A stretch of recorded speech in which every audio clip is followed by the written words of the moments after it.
తెలంగాణ తొలి ముఖ్యమంత్రి కేసీఆర్ గారు ఇచ్చిన పిలుపు మేరకు రాష్ట్రంలో ఎక్కడెక్కడైతే ఈ రోజు కాంగ్రెస్ పార్టీ యొక్క నిర్లక్ష్య విధానాల వల్ల కాంగ్రెస్ పార్టీ యొక్క పట్టింపు లేనితనం వల్ల ఇవాళ వ్యవసాయదారులకు రైతులకు పట్టదారులు కావచ్చు లేదా కౌలు రైతులు కావచ్చు వాళ్ళు పడుతున్న ఇబ్బందులు గమనించి ఇప్పటికే 15-20 లక్షల ఎకరాల్లో ఎక్కడెక్కడైతే పంటలు ఎండిపోయినాయో ఆ రైతుల్లో భరోసా నింపడానికి ధైర్యాన్ని ఇవ్వడానికి అదేవిధంగా వారికి మేమున్నామని చెప్పడానికే ఈరోజు క్షేత్రస్థాయిలో మా పార్టీ నాయకులు అన్ని నియోజకవర్గాల్లో కూడా రైతుల దగ్గర పోతా ఉన్నారు, పర్యటనలు చేస్తూ ఉన్నారు. అందరినీ కూడా కలిసి వారిలో ఒక భరోసా నింపే ప్రయత్నం చేస్తున్నారు. రైతులు అడగలేదు, మిమ్మల్ని ఎవరు కూడా నిజానికి డిమాండ్ చేయలేదు. మేమే డిసెంబర్ 9 నాడు అధికారంలోకి వస్తున్నాం, ఇప్పటిదాకా లోన్లు తీసుకొని వాళ్ళు కూడా తీసుకోండి, నేను వెంటనే 2 లక్షల రూపాయల రుణమాఫీ చేస్తా అని చెప్పింది రేవంత్ రెడ్డి. మరి ఇప్పుడు 4 నెలలైనా కూడా రుణమాఫీ అనేది కనీసం ప్రస్తావన కూడా లేని పరిస్థితి ఈరోజు రాష్ట్రంలో చూస్తా ఉన్నాం. రుణమాఫీ చేయకపోగా బ్యాంకుల ద్వారా ఇవాళ రైతులకు లీగల్ నోటీసులు ఇచ్చి మీరు కడతారా సస్తారా అని మెడ మీద కత్తిపెట్టినట్టు వ్యవహారం మరొక దిక్కు చూస్తా ఉన్నాం. ఇంకా దుర్మార్గం ఏంటంటే కేసీఆర్ గారు ఆనాడు 7,000 కోట్ల రూపాయలు తాను అధికారం నుంచి ఎలక్షన్లకు ముందు దిగిపోయే ముందు రైతుల కోసం యాసంగి పంట కోసం 7,000 కోట్లు మరి రైతు బంధు కోసం పెట్టిపోతే ఇవాళ ఆ మొత్తాన్ని కూడా ఆ సొమ్మును కూడా రైతులకు ఇవ్వకుండా, రైతులకు ఇప్పటి వరకు రైతు బంధు ఇవ్వకుండా కాంట్రాక్టర్ల ఖజానాలు నింపడానికి కాంట్రాక్టర్లకు పేమెంట్లు చేయడానికి ఒక చిల్లర వ్యవహారానికి కూడా తెరదీసింది ఈ కాంగ్రెస్ ప్రభుత్వం. ఈ అన్నింటికీ మించిన దుర్మార్గం ఏంటంటే ఇవాళ నిజంగా కూడా రైతులను చూస్తే గోసనిపిస్తున్నది. ఇక్కడ నేను కలిసిన రైతు పేరు పరశురాములు గారు. ఆయన కౌలు రైతు. ఒక 10 ఎకరాలు సారంపల్లి అనే గ్రామంలో తంగలపల్లి మండలంలో కౌలుకు తీసుకున్నారు. కౌలుదారు కాబట్టి పట్టదారుకు మొదలే 60,000 రూపాయలు ఆయన కట్టినాడు. ఇవాళ ఆయన పరిస్థితి ఏంటంటే మొత్తం మేతకు తప్ప ఎందుకు పనికిరాని పరిస్థితి ఈరోజు ఈ పొలం తయారైంది. ఇవాళ నిజంగా కూడా సిరిసిల్ల జిల్లాలో, రాజన్న సిరిసిల్ల జిల్లాలో ఈ పరిస్థితి వచ్చిందంటే ఇది కాలం తెచ్చిన కరువు కాదు, ఇది కాంగ్రెస్ తెచ్చిన కరువు. ఈ మాట నేను స్పష్టంగా ఎందుకంటున్నా అంటే పోయిన సంవత్సరం ఇదే సమయంలో ఆనాడు కాళేశ్వరం నీళ్లతో మరి మేడిగడ్డ నుంచి నీళ్లెత్తిపోసి మిడ్మానేరు నింపి, మిడ్మానేరు నుంచి అన్నపూర్ణ, ఆ పైకి రంగనాయక సాగర్, అక్కడి నుంచి జిల్లెల చెరువు, ఆడికెళ్లి కింద ఉండే ఈ మొత్తం ఈ గ్రామాలన్నింటిలో కూడా సారంపల్లితో సహా, నేరేళ్లతో సహా, రామచంద్రాపూర్తో సహా, చిన్నలింగాపూర్తో సహా ఈ గ్రామాలన్నిటికీ నీళ్లు ఇచ్చింది ఆనాడు కేసీఆర్ ప్రభుత్వం. కానీ ఈరోజు రేవంత్ రెడ్డి వచ్చిన తర్వాత మేడిగడ్డలో 3 పిల్లర్లు కుంగిపోతే ఆయనకు 3 నెలలు 4 నెలలు ఇంకా కూడా ఆ 3 పిల్లర్లను రిపేర్ చేసేందుకు టైం సరిపోతలేదు. ఇలా 3 పిల్లర్ల దగ్గరగిన ఒక కాఫర్ డ్యాం కట్టి నీళ్లను ఇవాళ కిందికి ఉత్తగా సముద్రంలోకి వేస్ట్ గా పోతున్న నీళ్లను పట్టుకొని నీళ్లు గనక పైకి పంపింగ్ చేసింటే ఈ 3 నెలల్లోనే ఆ పని చేసింటే ఇవాళ ఈ రైతుల పొలాలు ఎండకపోయిన మాట వాస్తవమా కాదా ఆలోచించమని చెప్పి నేను కోరుతున్నా.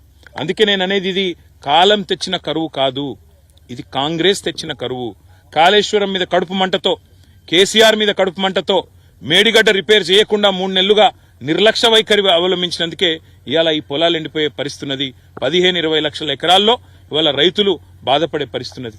నా పక్కనే ఉన్న పరశురాములు గారు కౌలు రైతు. మరి రేవంత్ రెడ్డి చెప్పిండు కౌలు రైతులకు కూడా రైతు భరోసా ఇస్తా, రైతు కూలీలకు కూడా పైసలు ఇస్తా అన్నాడు. రుణమాఫీ లేదు, కౌలు రైతులకు పైస లేదు, రైతు కూలీల ముచ్చటనే లేదు. ఆఖరికి ముఖ్యమంత్రికి పంట పొలాలకు వచ్చి రైతులను పరామర్శించే తీరిక లేదు. ఇప్పటి వరకు గత 4 నెలలుగా చేసింది ఏంటంటే 14-15 సార్లు ఎక్కే విమానం దిగే విమానం అన్నట్టు ఢిల్లీకి జాతరలు చేసుడు యాత్రలు చేసుడు తప్ప ఇంతవరకు రైతు పొలాల దిక్కు చూసిన పాపాన కూడా ఈ ముఖ్యమంత్రి గాని ఆయన మంత్రులు గాని పోలేదు. అందుకే రాష్ట్ర ప్రభుత్వాన్ని మేము డిమాండ్ చేస్తా ఉన్నాం. మొదలు మీరు 2 లక్షల రుణమాఫీ డిసెంబర్ 9 నాడు చేస్తామని ఏ మాట అయితే ఇచ్చిండ్రో ఆ పని వెంటనే చేయండి. దానికి మీకు ఏ కోడు అడ్డం రాదు. అవసరమైతే ఎన్నికల కమిషన్ కు ప్రత్యేకంగా లేఖ రాయండి. ఇది మా ఎన్నికల హామీ, వెంటనే నెరవేర్చాలనుకుంటున్నాం. మేము ఈ వెంటనే చేసి రైతుల్లో భరోసా నింపాలనుకుంటున్నాం. ఇప్పటికే దాదాపు 200 మంది రైతులు ఆత్మహత్యలు చేసుకున్నారు. కాబట్టి ఈ విషయంలో ప్రభుత్వం వెంటనే స్పందించాలనేది మొదటి డిమాండ్. రెండవది, ఖచ్చితంగా ఈ ప్రభుత్వం చేయవలసింది మీరిచ్చిన మాట ప్రకారం రైతు భరోసా ఏదైతే 15,000 రూపాయలని మీరు చెప్పినరో, కేసీఆర్ 10,000 ఇస్తుండు, నేను 15,000 ఇస్తా అన్నావు, ఆ 15,000 కూడా ఇచ్చి మీరు మాట నిలబెట్టుకోవాలనేది రెండో డిమాండ్. మూడవది ముఖ్యమైనది, కౌలు రైతులకు రైతు కూలీలకు పైసలు ఇస్తా అన్నావు, వెంటనే ఇయ్యాలని చెప్పి కూడా మేము డిమాండ్ చేస్తా ఉన్నాం. నాలుగవది రైతులకు ఎక్కడెక్కడైతే ఈరోజు పంట నష్టం జరిగిందో, మీ నిర్లక్ష్యం వల్ల పంట నష్టం జరిగిందో, మీరు నీళ్లు ఇయ్యకపోవడం వల్ల పంట నష్టం జరిగిందో, మీరు చెరువులు నింపకపోవడం వల్ల, మీరు వాగుల్లో నీళ్లు పంపు చేయకపోవడం వల్ల నష్టం జరిగిందో, ఆ రైతులకు గతంలో కేసీఆర్ గారు ఉన్నప్పుడు ఎకరానికి 10,000 రూపాయలు ఇస్తూ ఒక గవర్నమెంట్ ఆర్డర్ తెచ్చిండు. అదన్నా నిలబెట్టు, లేదా నీకు మాకంటే ఎక్కువ ప్రేమ ఉంటే 10,000 కాదు 25,000 రూపాయలు ఎకరానికి నష్టపరిహారం ఇవ్వాలని చెప్పి కూడా నేను డిమాండ్ చేస్తున్నా. ఇక నష్టపోయిన పంట ఎట్లాగూ పోయింది, మరి మిగిలిన పంటనన్నా ఇప్పుడు కోతలు కోసే టైం వచ్చింది. నేను రేవంత్ రెడ్డిని డిమాండ్ చేస్తున్నా, పోయిన పంటకు నష్టం జరిగిన పంటకేమో ఎకరానికి 10,000 రూపాయల 25,000 రూపాయల ప్రభుత్వం నిర్ణయం తీసుకోవాలి, వెంటనే నష్టపరిహారం ఇవ్వాలి. పంట ఏదైతే కోతకొస్తున్నదో తొందరలో కొనుగోలు కేంద్రాలు ప్రారంభించాల్సిన అవసరం ఉంది. మీరే చెప్పినరు 500 రూపాయలు క్వింటాల్కు బోనస్ అన్నావు, మరి ఇప్పుడు వెంటనే క్వింటాల్కు బోనస్ అన్న ప్రకటించు. ఏ ఎన్నికల కమిషన్కు అవసరమైతే ప్రత్యేకంగా పోయి వాళ్ళకు ఉత్తరం రాసి ప్రత్యేకంగా కలిసి రైతులు కష్టాల్లో ఉన్నారు కాబట్టి చేయక తప్పడం లేదని చెప్పి వాళ్ళ పర్మిషన్ తీసుకొని వెంటనే మీ చిత్తశుద్ధి చాటుకోవాలని చెప్పి కూడా నేను రాష్ట్ర ప్రభుత్వాన్ని డిమాండ్ చేస్తున్నా. ఈ 6 డిమాండ్లు కూడా రాష్ట్ర ప్రభుత్వం వెంటనే మరి తక్షణమే దీని విషయంలో స్పందించాలి, ముందుకు రావాలి. రైతుల మీద ఏమాత్రం ప్రేమ ఉన్నా, ఈ ప్రభుత్వానికి ఏమాత్రం చిత్తశుద్ధి ఉన్నా వెంటనే స్పందించి ముందుకు రావాలని చెప్పి కూడా డిమాండ్ చేస్తూ మా నాయకులు మొత్తం అన్ని నియోజకవర్గాల్లో తిరుగుతూ ఉన్నారు, రైతులను కలుస్తా ఉన్నారు. దయచేసి రైతులకు కూడా చేసే విజ్ఞప్తుల్లో ఒకటే, మీరు సరే ఏదో మంచి జరుగుతుందని ఆశించి మళ్ళా కొంత మోసపోయి కాంగ్రెస్ పార్టీని ఓట్లేసి గెలిపించుకున్నారు. అయినప్పటికీ మీ పట్ల ఇవాళ ఆ ప్రభుత్వం పట్టించుకోకపోయినా, మంత్రులు ముఖ్యమంత్రికి తీరిక లేకపోయినా మీ తరపున మేముంటాం, ప్రతి గ్రామానికి వస్తాం. కేసీఆర్ గారు కూడా స్వయంగా బయలుదేరి రాబోతా ఉన్నారు.